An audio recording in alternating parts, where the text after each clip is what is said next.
Next, we have Yoshi Kushibiki.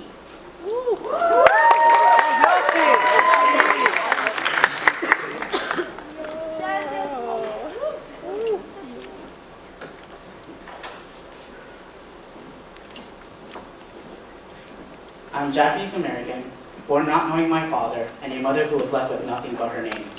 Two pastors took care of us along with other Japanese immigrants in a church house where my mother and I shared a single room until my freshman year in college. I'm not going to sugarcoat it, my neighborhood was tough.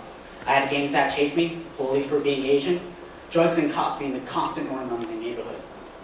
When I was around 4 years old, my mom remarried, where I had my own room and wasn't a complete family.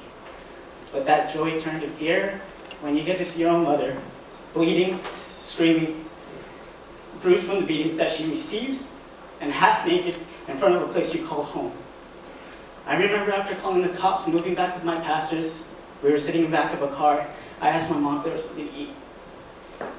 With the pastors giving us a bowl of rice, she never took a bite of it, even though I heard her stomach rumbling.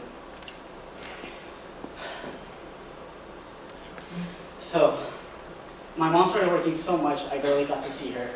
She never had the time to teach me Japanese or just around to cook traditional food.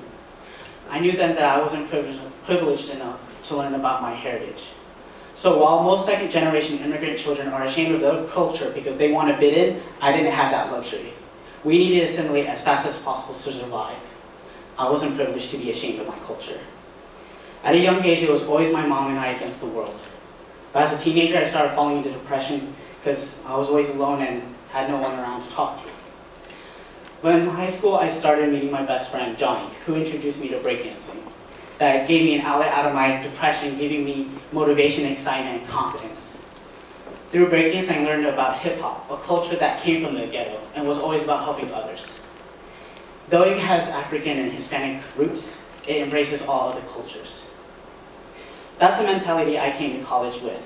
So I joined and danced for AASU, Black Student Union, Club Creole, and African Student Union to learn about their cultures and their struggles while also sharing about my own. I wasn't just sharing my Asian heritage, but my Asian American heritage. I wasn't just my heritage of like Japanese. I was also exposed to the various cultures by spending time with my family, my pastor, and my love for hip hop. That's what I hope to share with you on this stage today.